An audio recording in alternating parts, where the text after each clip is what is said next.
So now lots been talking about the code with the Fligno fight, and what's your take on that now? Had to do it. Wouldn't put Simmons out there because it's been too obvious. Foligno's the guy. You put out your captain, even though he didn't mean it. I still say Perry did not mean to bang him on the back of the head. Anyhow, Foligno had one out there, and I could read lips pretty good. And he said, I didn't mean to hit him. I didn't mean to hit him. This is Perry talking. He said, well, some of the guys think you did. And he says, it doesn't make any difference. You put our captain out. Somebody's got to stand up. You know, it's a funny thing. You can't win in this world because if somebody hadn't stood up to him, they would have said, there's the Leafs. The captain's put out and taken off in a stretcher. Nobody stands up to him. Foligno stood up to him, and it was pretty good. Perry, I'm 90% sure he did not mean to hurt him that bad. And Perry's not that type of guy. He's tough. Well, they played junior together, I think, in London. Did they? Yeah, and they were on a world junior team together. No, so they didn't. Tim, remember, just talk about Tavares quickly. Remember, he was in the prospect game. And he was on the other team. Oh, yeah, on the other team. And he went into the corner, and some guy really crunched him. Yeah, hurt his shoulder. It hurt his shoulder. And then in the newspaper the next day, it says, Don Cherry sent a guy out to hurt John Tavares.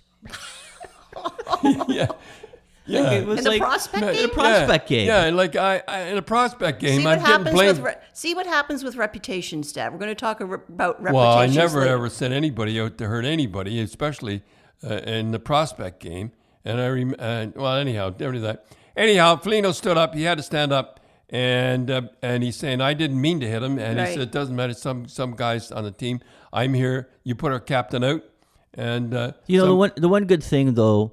It was good that Perry kind of dropped the gloves. Well, he was ready to go. Because if he didn't and he would have turtled, it would have made things a lot worse, right? He stood there and he took it like a man, and he was. He knew it was coming. Yeah. As soon as he saw Foligno out there, Foligno. By the way, Mike, his dad is Mike, eh? Right. That's why we were talking. We were talking about that. And Mike used to, after he'd get a goal, if a lot of you people remember, he used to jump in the air after he'd get a goal. Well, one time he scored a goal and he jumped in the air, and I think he broke his ankle. He jumped in the air. Imagine after scoring a goal. Some of those celebrations, you wonder how more people he really aren't jumped in hurt. the air. Tim, I thought you made an interesting thing because everyone watched, the hit and him laying on the stretcher and all that, and when he was down, and saying how quickly they got him up, that you think maybe that's why he fainted. Like, it looked like he fainted. Yeah. And I thought he got up too fast. You know what they said, too, was that he hurt his knee. They said he's got a knee injury. And I think when he fell back, he fell back. But the one thing that, Dad, you and I were talking about was that, we don't see it a lot, but occasionally when we go out and watch minor hockey, you see a kid that's hurt, right? And they shoo everybody away. Well, they want the air. And there's the kid lying on the ice. And very seldom that happens. In the Greater Toronto Hockey League, if a kid's hurt like that, they just put a blanket on him and wait till the ambulance comes. Well, when I played, even when I wasn't captain, I was always the guy that went, and I always wanted I was hurt a few times on the ice, and I always wanted somebody near me.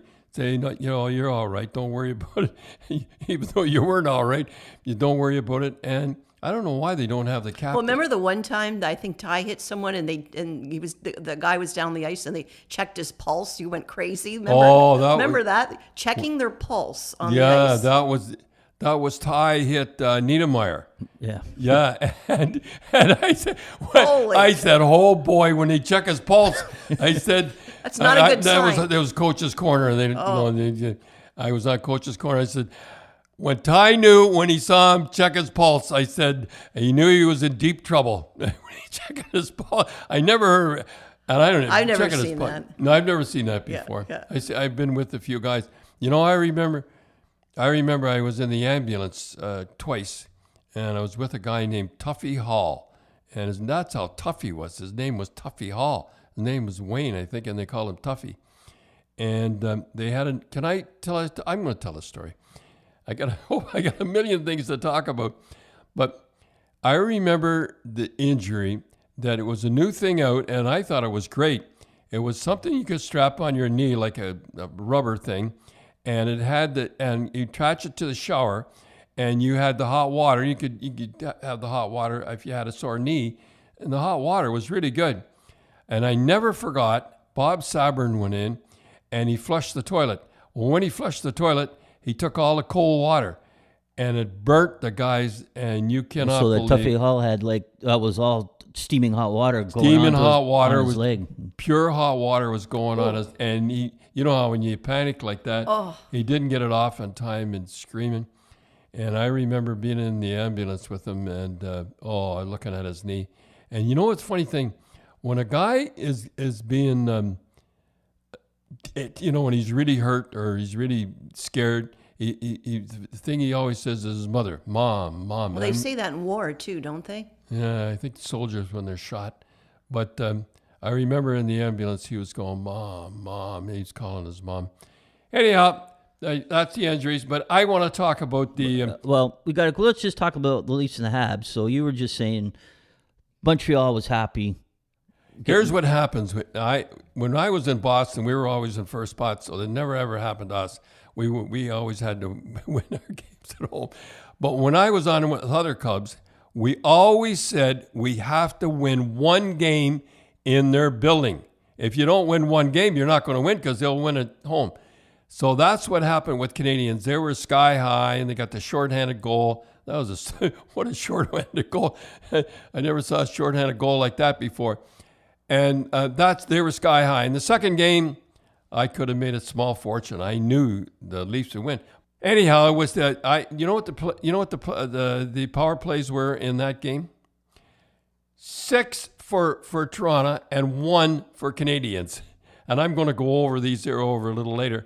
But I got a whole bunch of things you wrote down, and I wrote down as it went along. Now, I don't think that Dubas should have said anything about the paper. No, I guess people that don't know that the Toronto Sun had a picture of Tavares and they said Captain Crunch on it, which was I kind of laughed, but here's the deal.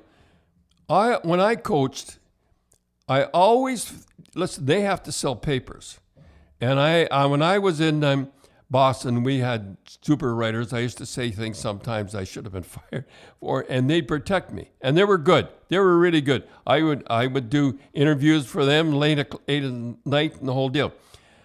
And you don't give papers heck, because if Toronto ever gets beat out, I'm not saying that Sun will be mean or anything, but I'll tell you one thing, boy, you cannot win with the papers because they have the last word.